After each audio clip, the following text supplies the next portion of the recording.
너무 경쾌하게 웃으시는 거 아니에요? 이 광경만으로 지금 종을 울리고 싶어요. 올릴 수 있다. 아 정말 잘 어울리는데. 너무 잘 어울리.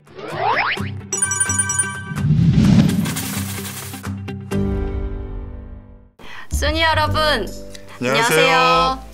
재밌어서 보다 보면 기회는 순 다시 온다. 응답하라 2016 부동산 변호사 박기태입니다. 안녕하세요. 사회초년생 박승현입니다. 지금 감동의 종소리가 총 PD님 몇 개죠? 6회차 촬영까지 4개가 지금 쌓였습니다. 기대할게요. 네, 아직 뭐. 저 이제부터는 승현 씨가 좋아할 만한 내용으로 이제 딱 재편을 해서. 그럼 이제 투자할 만한 걸로 그렇죠, 돈 되는 거. 당장 얼마를 너무 들고 좋다. 어디로 가면 된다. 쪽집게 쪽으로 이제 바꾸는 걸로. 예, 좋습니다. 예, 기대할게요. 오늘 주제는 재건축과 재개발인데요. 그래서 퀴즈도 그와 관련된 문제로 세팅을 했습니다. 퀴즈의 무대는 제주도고요. 노트북에 보시면 오늘 대상인 두 아파트를 세팅해 뒀습니다. 제주시는 항구 쪽이 발달한 구도심에서 공항이 만들어진 뒤에는 서쪽의 신도시가 발달을 했죠. 1번 이도 주공아파트 2단지. 여기는 1988년 15평이고요. 760세대. 건폐율 17%, 용적률 86%입니다. 두 번째 보기 운암동 수선화 1차 아파트. 여기는 1992년 준공됐고요. 18평, 200세대, 건폐율 30%, 용적률 147%입니다. 이 아파트들은 2012년 시세를 지금 알려드릴게요. 1호 주공 2012년 11월 8,900만원, 수선화 1차 2012년 11월 8,500만원. 둘 중에 어떤 아파트가 더 상승폭이 컸을지를 맞춰주시고 그 이유를 간단하게 설명해 주시면 됩니다. 지금 이쪽은 뭐 이렇게 주거지가 아닌 것 같네요. 지금 얘랑 얘인데 수선화랑 이도주공.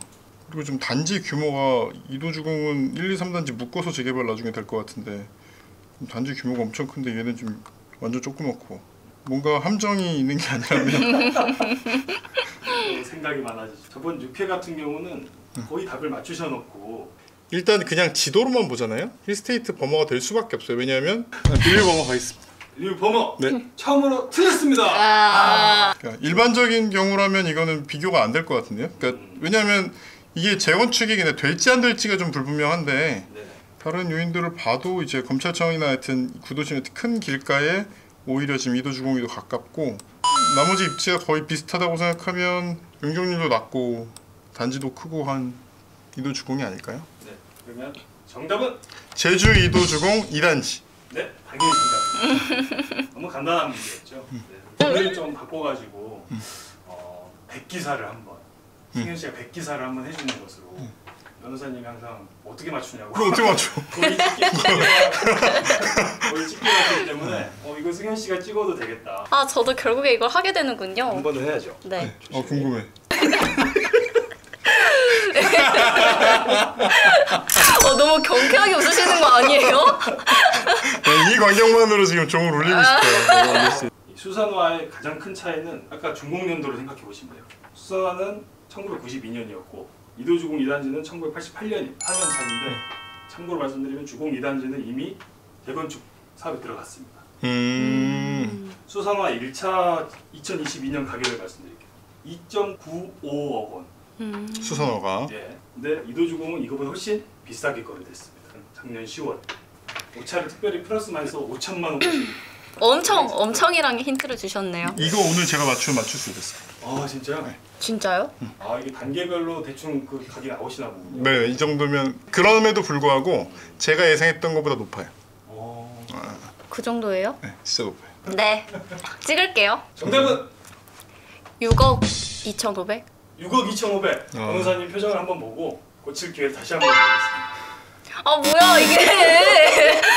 이게 뭐예요? 맞춰도 틀려도 이럴 것 같아. 아니. 한번 종 2개가 달렸어요. 마지막으로 정답은 안 바꿀게요. 6억 2,500. 6억 2,500? 네. 틀렸습니다. 빼주시죠. 얼마예요? 8억. 어머! 왜 내가 이렇게 많이 페이크를 올랐어? 한다고 생각했어? 당연히 페이크. 오. 불신이 강하시군요. 내가 지금 이렇게 내가 어떻게 했냐면 올리려고 2번 하면서 팔자 눈썹을 보여줬거든. 8억이라고 팔자 눈썹이라고 이렇게 보여줘. 아. 이거 끼고 해야 되는 거 아닙니까? 저한테 왜 그러세요? 지난 시간에 나 끼고 있잖아요. 저한테 왜 그러세요? 그냥 뺄게요. 네. 네, 이 영상 좀 살렸으면 좋겠는데. 네, 지난주에 예고했던 대로 이번 주는 변호사님의 전문 분야라고도 할 수 있는 재건축과 재개발을 얘기해 볼 텐데요. 재건축과 재개발이 제 전문 분야인가요?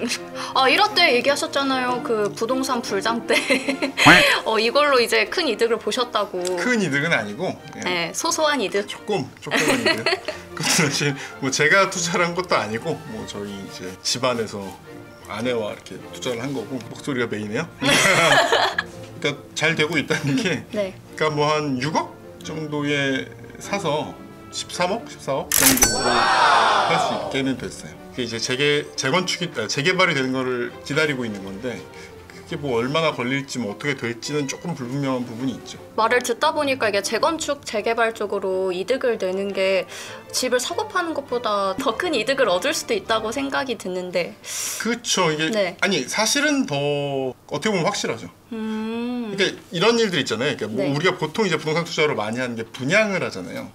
분양권을 얻으면 거의 뭐 로또처럼 돈을 번다 이런 게 있어요. 사실 분양이라는 게 거의 인생에 한 번이잖아요. 따지고 보면 많지도 않고 그쵸. 경쟁률도 너무 심하고 그거를 분양이라는 걸 생각하지 않는다면 일반적으로는 재건축, 재개발이 거의 더 확실하게 돈을 벌 수 있죠.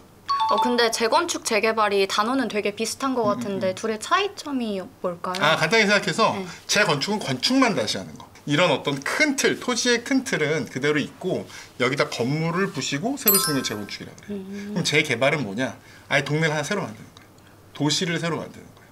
한남동 재개발 같은 경우는 한남동도 이렇게 경사가 엄청 높고 거기에 이게 작은 집들이 딱딱 들어서 있어서 여기는 이제 상하수도 정도 문제가 아니라 아예 지구 자체를 약간 깎아야 돼요. 그래야 아파트가 들어설 수가 있어요. 그래서 아예 그냥 어떻게 보면 도시 하나를 새로 만드는 거예요. 그래서 우리가 아는 무슨 일산이니 분당이니 무슨 신도시 이런 게 다 일반적으로 재개발이죠. 둘이 차이가 있는 게 제일 중요한 게 재건축 같은 경우는 지금 현재 땅 갖고 있는 사람들이 동의를 하면 원칙적으로 지을 수 있는 거예요. 건물이 좀 상태가 안 좋아서 안전진단에서 상태가 안 좋아서 부서질 것 같은 그런 상황. 근데 안전진단 등급은 어느 정도 받아야 이제 재건축이 가능한 거예요? 그 안전진단 등급이 A부터 E까지 있는데 그 중에 D등급 정도를 받아야 이제 재건축을 할 수가 있어요. 그러니까 원래는 C등급 정도에서 할 수가 있었어요. 근데 이제 재건축이 너무 많이 이루어진다 이거예요. 그냥 쓸 수 있는 건 계속 쓰는 게 좋잖아요. 어떤 사회적으로 봤을 때 D 정도로 이제 요건이 올라간 거죠. 근데 D로 하니까 왜 그런 거 보신 적 없어요? 경축. 맞아요. D등급 받았다고 경축. 맞아요. 봤어요. 왜 그 무너질 집에 사는 게 경축이냐 이러는데 이 사람들 입장에서는 D를 받는 순간 그냥 자기 재산이 몇 억이 올라가는 거나 다름이 없기 때문에 경축을 안 할 수가 없어요. 아까 그 제주도 예를 들었는데 아까 용적률이 80%였다 그랬죠. 네. 그런데 여기 땅에다가 지금 새로 건물을 짓는데 용적률이 250%라고 해보세요. 네. 그럼 그냥 뭐 앞뒤 다 빼놓고 그냥 대충 계산하면 내 집 한 채로 새로운 집 세 채가 생길 수 있는 거죠. 두 집을 분양한 그 값으로 나는 거의 공짜로 들어갈 수 있는 거죠. 그러니까 건설비가 들어가도 새로 분양하는 거에서 그 건설비를 충당하면 내 돈이 거의 안 들어가게 되는 거예요. 그러니까 그냥 실제로 이렇게 들어가진 않지만 방금 솔깃할 뻔했는데. 허가가 지금 용적률이 80%인데 새로 나온 허가가 90%. 그러면은 10%만큼밖에 10집에 한 집 그만큼 가지고는 이제 건설비를 충당을 못 하니까 사실상 내가 돈을 더 많이 내야 될 수도 있는 거지. 그래서 중요한 거는 현재 용적률. 음마 아파트 같은 경우는 입지가 너무 좋은데도 결정적인 문제가 있어요. 지금 용적률이 너무 높아. 지금 200이 200. 보시면 알겠지만 요즘 지어지는 새로 지어진 아파트들이 뭐 250, 300이니까 200에서 300으로 올려주잖아요. 용적률을. 그러면은 사실상 남는 게 별로 없어요. 그래서 음마 아파트의 제일 결정적인 문제가 뭐냐면 이게 사업이 되려면 한 500까지 늘려준다는 거예요. 그러면 사실은 좀 뛰는 대신에 한 60층, 70층 이상이 올라가야 돼요. 근데 시에서 그걸 허가를 해주겠습니까? 니들이 돈 들여서 우리 용적률 똑같이 200으로 할게. 이 사람들은 사업성이 없으니까 음마 아파트 사는 사람들은 안 하겠다가 돼버리는 거고. 1979년 지어진 대표 노후 아파트인 음마 아파트는 이번 계획안에 따라 최고 35층, 33개 동 5,778가구의 초거대 단지로 탈바꿈됩니다. 근데 재건축이나 이제 재개발을 들어가기 전에 이제 조합원들을 형성하잖아요. 재건축 사업은 꼭 조합이 구성돼야만 가능한가요? 그러니까 아닌 경우도 있어요. 그러니까 뭐 공공시행을 하고 뭐 조합을 만든다고 해서 추진위원회 이런 걸 만들거든요. 그것도 이제 보신 적이 있을지 모르겠는데 동네마다 무슨 재건축 추진위원회 이런 게 생겨요. 근데 보통 이게 하나가 생기지 않아. 추진위원회는 그냥 내가 위원회를 만들겠다면 만들 수 있는 거예요. 그래서 뭐 둔촌주공 이런 큰 단지 같은 경우는 위원회가 한 4개가 생기는 거예요. 그래서 서로 경쟁해. 누가 더 표를 많이 얻나. 이게 조합이 없어도 재건축을 하는 방법들이 있는데 사실상은 거의 다 조합이 있어야 이게 돌아가거든요. 보통은 추진위를 하는데 무슨 돈이 있겠어요. 그렇죠. 그러니까 보통은 건설사 수주를 받고 싶은 건설사가 추진마다 붙어요.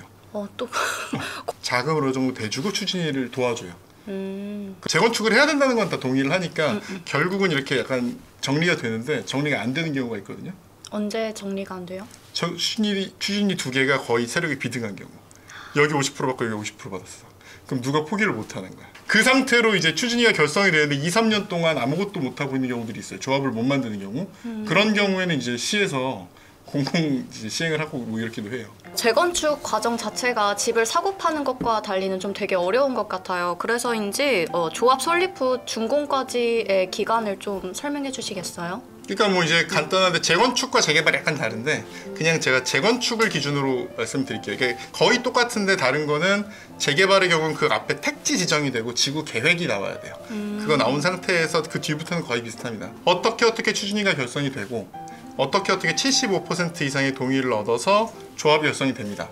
그러면 조합 설립인가라는 걸 받아야 돼요. 그럼 조합원들이 이제부터 이제 일을 시작하는 거죠. 사업을 어떻게 할 것인가의 계획을 조합 스스로 짜요. 뭐 적은 평수를 여러 개를 분양하는 방법도 있을 것이고, 뭐 지금 뭐 저기 뭐 레미안 베일리 이런 것처럼 막 100평짜리, 막 80평짜리 이런 식으로 할 수도 있잖아요. 어떻게 사업을 할 거라는 그 계획을 세워서 사업 시행 인가를 받습니다.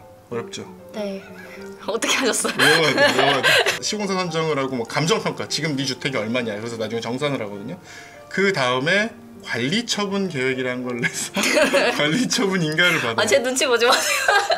여기까지 그냥 간단히 생각하시면 네. 조합 설립인가, 사업 시행인가, 관리처분인가. 네. 조합 설립인가, 사업 조사관. 조사관. 네.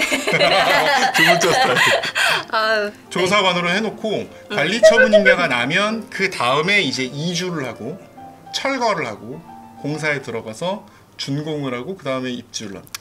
그러니까 듣다 보니까 더 어려워지는 것 같은데 그 조합원이 되려면 재개발이나 이제 재건축 지역에 있는 집을 사야 되는 건가요? 네, 간단하게 생각하면 그러면 돼요. 그냥 뭐 아까 얘기했던 왜 외워놓으라 그랬냐면 이 단계에 따라 조금씩 달라요. 조합 설립인가라고 했잖아요. 네. 이 전에 사면 그냥 무조건 돼요. 조합 조사관 중에 조 전이면 문제 없어요. 조합 설립인가를 받고 난 다음이 문제죠. 네. 왜 문제냐면 조합 설립을 하면 어떤 사람이 어떤 그 지역에 집을 한 10채 갖고 있다고 생각해보세요. 그럼 조합원이 10명이 될까 1명이 될까? 10채를 갖고 있으면 조합원이 10명이 될 수 있는. 조합원으로는 1명이니까. 1명이. 10채를 갖고 있으면 조합원으로. 그렇지. 그러니까 이게 근데 헷갈려요. 이걸 모르시는 게 너무 당연한 게 네. 당연히 나는 조합원 10명의 지위를 가져야 된다. 그래서 나 10채를 받겠다. 이렇게 생각할 수 있거든요. 네. 근데 그렇게 계산 안 하고 무조건 조합원으로는 1명이에요. 다만 10채를 갖고 있으니까 몇 채를 더 가질 수 있다. 이거는 아예 따로 정하고 그다음에 그걸 넘어가는 건 뭐 정산을 받고 이런 개념이에요. 그러니까 조합원으로 1명이. 그러니까 이러면은 문제가 뭐냐면 조합 설립 인가 이후에 땅을 사는 경우. 그러니까 10채 있는 사람한테 하나만 산 거예요. 그럼 조합원 지위는 하나잖아. 그럼 난 양도를 못 받잖아. 그냥 되냐 안 되냐로 몇 억이 차이가 나버리니까 아주 주의해야죠. 그러니까 조합 현재 지금 단계가 어느 단계인지 굉장히 주의해야 돼요. 그럼 지금 재개발 영역에서는 어떤 게 사업성이 좋을까요? 그럼 어디를 찍어줘야 되는 건데. 네, 찍어주셔야죠. 그래야 이걸 제가 쳐드리죠. 아까 저는 몰랐는데 아까 그 제주도 같은 경우는 8억은 제가 볼 때 너무 비싸요. 근데 용적률 조건이 너무 좋아. 용적률 조건이 80%인데 아마 200 몇십 %로 아마 상향이 될 거거든요. 그러면 사실상 건설 비용 부담 같은 거 거의 없이 지금 내가 사는 돈으로 거기 아파트를 가질 수가 있는 정도가 될 거예요. 거의. 그러면은 거기 시세가 앞으로 얼마가 될 것이냐를 예측하는 게 핵심이거든요. 그 동네 아파트 시세가 뭐 한 7, 8억 간다. 그러면은 지금 6억 3천짜리 아파트 사는 건 무조건 좋아요. 그런 식으로 계산하는 거예요. 그래서 제가 지금 한남동이 이제 엄청나게 대규모 지금 재개발이 이루어지고 있는데 한남동 같은 경우는 한남 3구역이 제일 빠르게 진행되고 있거든요. 여기는 사실은 못 사요. 너무 비싸. 왜냐면 그 옆에 아파트들이 기본적으로 뭐 전용 84 기준으로 뭐 25억, 막 30억이래요. 일단 자금이 많으면 솔직히 한남 5구역이 최고죠. 한남 5구역이 한남동 그 많은 데서도 위치가 제일 좋아요. 한강을 바로 끼고 있고 압구정이랑 제일 가깝고, 제가 지난 시간에 뭐라 그랬습니까? 서울의 중심은 어디가 된다? 코엑스 쪽이라고 했잖아요. 네. 거기가 일하는 거에, 그러니까 비즈니스의 중심지가 된다면 어떤 주거 최고급 주거지가 있는 곳은 보통 삼각형을 그려요. 압구정 현대아파트 재건축, 반포, 한남동 이렇게 삼각형이 딱 그려지거든요. 요 삼각형이 최고 부촌이 될 거다라고 보통 얘기를 많이 해요. 한강을 끼고. 근데 한남 5구역은 그 구역 중에서도 제일 좋은 곳이에요. 그런데 지금 조합 설립 인가 단계에 있어요. 그렇기 때문에 여기는 얼마든지 지금, 그러니까 근데 물론 비싸죠. 되게 비싼데 아무리 비싸도 장기적으로 보면 우리나라가 계속 선진국이라는 전제가 뭐 아무리 뭐 정말 인구 감소가 아무리 심각하고 하더라도 거기는 절대로 실패는 안 해요. 장기적으로. 조합이 설립 인가를 받았다. 이때부터 내가 입주하는 데까지 얼마나 걸릴까요? 입주까지요? 입주까지. 입주까지면 한 10년? 오. 네, 그 정도 걸릴 거. 맞았대요. 논리적으로는 한 6.5년 정도가 걸리는 게 맞는데 사실은 중간중간에 뭔가 이렇게 문제들이 많이 아까 같은 문제들이 생기고 이러기 때문에 시간이 오래 걸리고 그 시간을 버틸 수만 있으면 그 뒤에는 사실 돈을 벌 가능성이 높아지겠죠. 그래서 만약에 돈이 적은 상태에서 투자를 하려면 그런 신도시 개발하는 데를 잘 보셔야 됩니다. 지금 뭐 3기 신도시 계획, 그래서 뭐 창릉지구라든가 이런 지구들도 있고, 새로운 개발 계획이 뭐가 나왔다 하면 무조건 일단 코엑스 중심으로 동심원. 코엑스 중심으로 동심원. 그 거리가 얼마나 되냐를 보고 싼 가격에 들어갈 수 있으면 제일. 한번 쳐드릴게요. 감사합니다. 네. 아까 맞춰서 2개 했으면 더 좋았을 텐데. 이번에는 제가 약간 거의 뭐 쪽집게요. 아니 쇼를 해가지고 받아낸 느낌이랄까?